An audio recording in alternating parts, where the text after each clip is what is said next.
So you decided to finally come here to a new frontier. You decided to take all your dreams and your aspirations and bring them to a new frontier. And you had all these grandiose ideas about what Clementine and Kenny were going to do with AJ. And then you found out, oh, it's been 2 years since season 2 had happened. It's been 4 years since the outbreak. Obviously, something big is gonna happen. And then all your dreams and wants and desires were crushed in a fucking flashback. That's worse than a goddamn off-screen death, bro. A fucking flashback death. Evidently, Telltale didn't feel like they needed to show us, or they didn't need us to, for us to be there when he died. Before you ask, no. There's no way to save him. So, you're damned if you do, you're damned if you don't. Either he dies by Clementine's hand only in season 2, or the game itself literally takes him away from you in season 3. And I don't know what's worse. It literally takes him away from you. There's nothing you can do. And I don't know what's worse. I don't know if her losing Kenny or her losing Lee was worse. Because she caused it. She was driving the wheel. She lost control. Well, I shouldn't say she caused it. She lost control.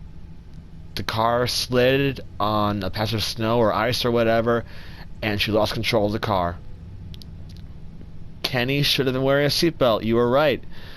AJ had his on. I'm not sure if you noticed that, but AJ had his on, and I think Clem did too. Kenny did not. So, I don't know. I take some pride in knowing that they had to paralyze the homie in order to kill him, because there was no way in hell he was going to die any other way. They had to paralyze him from head to toe to kill him off. The only comfort maybe is that maybe he didn't feel being devoured. Oh god. Killed by a little girl who was your friend since the outbreak, or devoured by walkers after being paralyzed.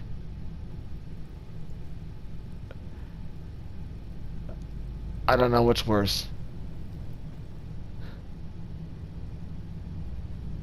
But all I know is that I'm glad you and I went down the path we went down. And you'll also notice that we both have, if you watch my video, my live stream of it, we both have the same scar on her forehead. And that is only there on her if you stay with Kenny in season 2. If you have any other ending, Clementine has a different feature to her. And before I get into the choices, I know it's been a while since I've been talking, but I haven't even set a fucking timer. I just wanted to talk about this for a little bit. I'm just gonna keep talking. How Clementine looks and her certain features are totally up to the ending that you got in season 2. For us, she has a scar on her forehead from the car accident that happened when Kenny was killed, or paralyzed, or however you want to put it. If she had stayed at Wellington, she would have gotten a scar on her cheek, because in that flashback, Wellington would have gotten attacked by some marauders, and she would have gotten shot in the face, across the face, and then that bullet would have grazed her cheek, and she would have had a scar on her cheek. So that's how she would have looked if you stayed at Wellington. If you stayed with Jane, she would have gotten a tattoo of AJ on her wrist. And You know what? I'm gonna fucking spoil it for you. You're not gonna go back and save Jane, so I'm gonna tell you what happens. In case you're wondering what happens to Jane if you stay with her in the end, she ends up killing herself. Because you were right, bro. She got pregnant by Luke, and she found out, she took a pregnancy test, and she hung herself. That's what happens to Jane if she survives season 2. Moving on. If you are alone with AJ in the end of season 2, Clementine ends up losing part of her ring finger. She gets it caught in a car door trying to escape walkers while trying to protect AJ, and she gets her finger jammed in the car door and she has to cut it off. Or I think it gets ripped off, part of it. So that's what happens if you're alone with AJ. She ends up losing part of her finger. And that's pretty fucked up too. So if you want Clementine to have a deformity of some sorts, have her be alone with AJ at the end of season 2. We got a scar on the forehead. That was our mark, so to speak. So whenever I look at gameplays of this, I use that moniker, that mark, to differentiate who did what. If I see a tattoo of AJ on her wrist, I know she was with Jane. If I see her missing a ring finger, she was alone. If I see a scar on the cheek, she was at Wellington, which means she left Kenny at Wellington. If I see a scar on the forehead, that means we kin. You and I are kin, because she has a scar on the forehead. That was her mark. Kind of how the hat kind of reminds her of Lee's death. Well, now she has a scar on her forehead to always remind her of Kenny dying.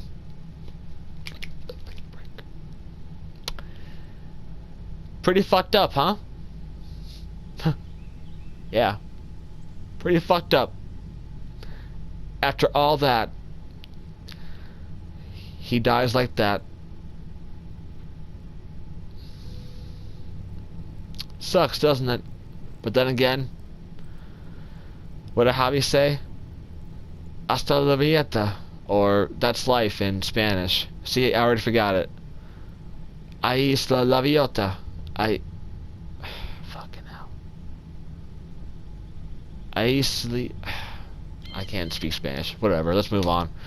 Alright, so I know since you didn't make a Telltale account, or you're having internet problems, your choices didn't pop up, but don't worry, I got them right here. So we're gonna go through them step by step. It's just like the last 2 seasons. 5 main choices in the game, and you went through them. You can probably tell by now. You're probably starting to get a sense of like, okay, this is what's major, this is what's not major, and blah blah blah. So here are Ties That Bind, episode 1, major choices, and I'm gonna go through them individually. So don't look at this, don't look at this, don't look at this, don't look at this. Okay, the first major choice was choosing to stay the night at the junkyard, which we diverged here. Whereas me and 45% of players chose to head back out on the road, we told the kids, like, no, we should probably head out on the road. It's not safe here. We need to keep moving. We have to stay ahead of the herd. You, which is 54.6% of players, decided to stay the night. So you were the red one, I was the green one. I was in the minority, you were in the majority. So you did what most players did, which is fine. That may be just to appease the kids or whatever, but I was trying to think overall safety. I didn't want to get surrounded. I didn't want to get caught. I didn't want to get caught in like a precarious situation. I want to be like, yo, let's grab whatever we can, head back in the van, and get on the road. Unfortunately, we know how that went, and it didn't necessarily end well for any one of us. So again, this choice kind of dictates. You see this, and also this is also because you got to mention the fact that it looked different. How the game looked different. Oh wow, it looks like brand new, like totally different. Well, they tried to redesign the engine a little bit. What I mean by that is that they tried to give the game a fresh new paint job, and also they tried to implement a relationship system.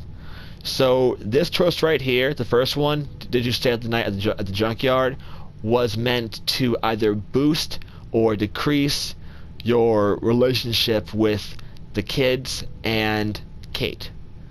So whereas you and 54.6% of players chose to stay the night at the junkyard, that boosted Gabe and Mariana's affection towards you, while it decreased Kate's because she was a little pissed off. And remember, you making a joke about, oh well, she's mad, bro, she pissed.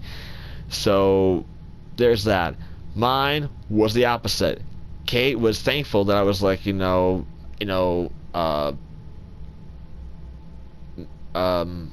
was thankful for the fact that I was able to think overall picture and be like, no, we have to get on the road, we have to keep going. And while the kids were a little offended, I still think they were okay with it. Again, that was more about survivalism, not wanting to stay in one place. Like Lee told Clementine, keep moving. It's gonna stay bad until it gets good, but it's gonna be a while though.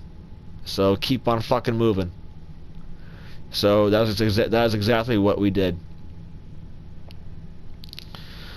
So that was the first choice. That was the first major Umbrella choice that the game presented itself, and that was like about was it like 20 minutes into the game, 30 maybe? Nah. Well, somewhere around there. But that choice was meant to symbolize a relationship change, and also another choice was also meant to symbolize that. But I'll talk about that later. Let's move on to the second choice, shall we? Which was deciding to shoot the driver or let him go. Remember the guy from the pickup truck? Which, by the way, his name is Rufus. They don't say it in the game, but his name is Rufus.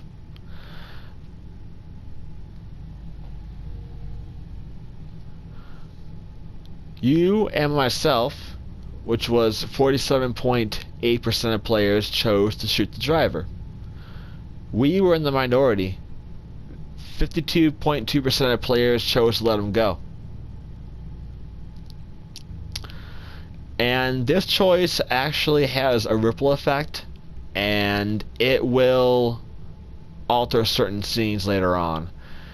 Right now, this choice doesn't really have a lot of weight right now, but it'll come back, bro. It'll come back. But I shot him because that guy was a fucking asshole, and I was like, you're gonna talk that way to me after your fucking butt buddies like knocked me out and like forced me to do this, forced me to like come with you guys? Fuck that, you're dying. And I'm glad you felt the same way too. So that's what we did with the driver. We shot him. Not much to say about that except that we're in the minority, of course. That's fine.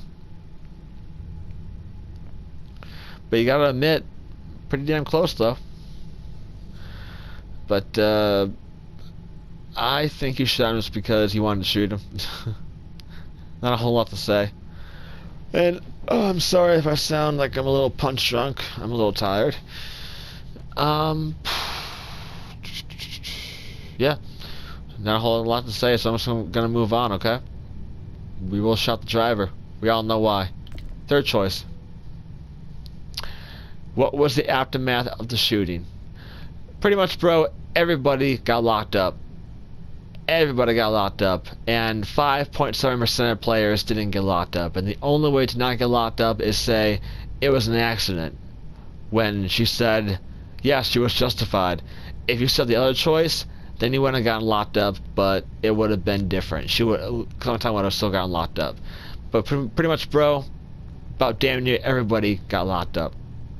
and you and I were no exception, because that's Clementine. And the game tried to tease new players into it, because what if some players, this was the first game, and if they hadn't played seasons 1 and 2, they would be like, yo, this bitch is crazy, like you thought. But because you know about her from seasons 1 and 2, you're like me. You're protecting her, like Lee did, and Kenny did. You have no idea how hard it was for me to keep that in, bro.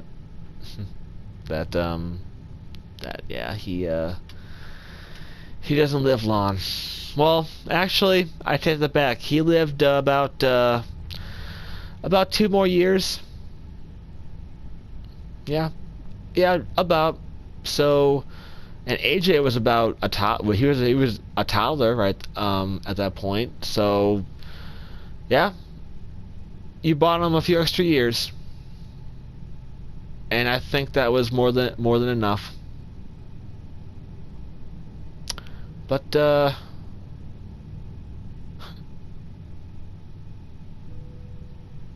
there will be closure for that. Don't worry. But yeah, man, everyone got locked up pretty much. That was the third major call. Were you gonna back Clementine up, or were you gonna throw her to the wolves? Not much to say about that. That's Clementine. We're gonna protect her no matter what. I'm trying to figure out what the fuck is wrong with the 5.7% of players that fucking didn't say that didn't back her up, And fuck them. But alright, moving on to probably the most, I would think, the most closest choice in the game so far. Who brought you to the junkyard? Us, and 49.7% of players went with Trip to the junkyard. But here's the kicker. 50.3% of players went with Eleanor to the junkyard. That was the other alternative. That's a 0.6% difference, bro. Very down the middle. Very split. That goes to show that not a whole lot of people care about either of them. It's just a personal taste. And again, bro, you and I have the same thoughts. Just because of the fact that Clementine said that I trust Trip more than I trust Eleanor, that's what made me decide to wait till morning and go with him. Just because of what you said there. Because I wasn't sure about any of them, honestly. I thought they're a little too uptight or whatever. But pretty much, it does have a huge effect though, because if you leave in the nighttime, I think they ride there on horseback, and it's Eleanor instead of Trip. So the dialogue is different, and the character is different too. But replayability here, I want to go back to it. But the problem is though, there is no rewind function. If you want to restart the episode, you have to restart the episode from its entirety, and that's the problem. That it takes up a lot of time if you want to replay it. So I suggest that the first time through, make sure it's a choice that you yourself would do the first time around, because if you want to do replayability, you're gonna have to go back and replay it from the beginning of the episode anyway. So there's that. Just dialogue changes, and that's about it. And also, let me say something real quick. Does that? I guess not. Okay. So there's that. We went with Trip to the junkyard. Not a whole lot to say about that, except for the fact that Trip, I'm not sure about him, but I didn't know much about any of the other people I met, so who knows. Moving on to the final choice. Myself and you, and 84.1% of players stay with Clementine to fight, whereas 15.9% of players left with the family. pretty much that just sets you up. Where do you start episode 2 from? That's what this choice does. And the majority of players decided to stay.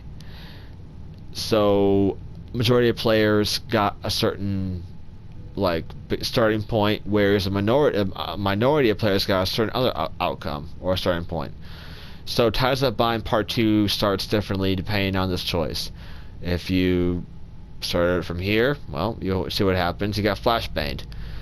If you leave with the family, you get in the truck or you get back on the horses. If you're with Eleanor and you go back to the to your family while Clementine, or go back to Prescott while Clementine holds them off. So that's that. 84.1% of players, i.e. us, stay with Clementine after Mari was shot.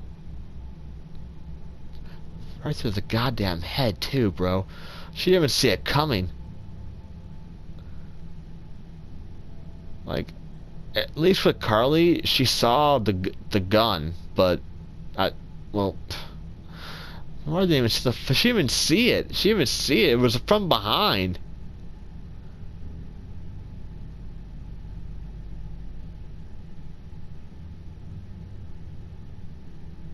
It's fucking awful, man.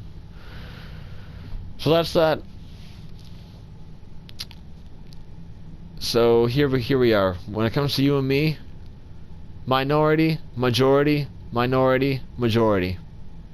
And then when it comes to separate, you, majority, me, minority. Which means I'm the black sheep in this episode. I chose to head back out on the road because I wanted to be safe. And keep in mind, this was the first choice that I made the first time around. That's why I'm doing when I'm replaying this. I'm replaying, like, maybe I'm changing, like, some of the dialogue options here and there, but I'm doing what I did the first time around. So anyway, that is episode 1, Ties That Bind, part 1. And to answer some of your questions about how, if you're going to influence Clementine or not, like season 1, something like that, but not in the way you think. Not someone just influencing her as much as acting as her.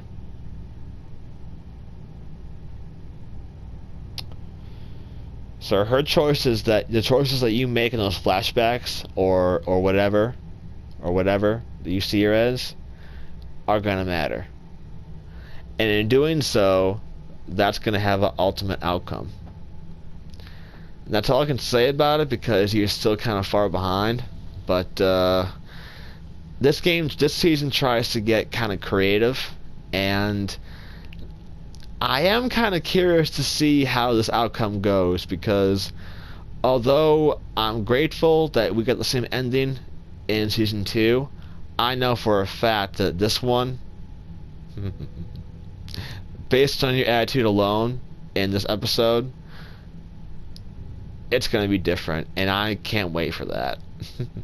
It's going to be awesome. It's going to be awesome.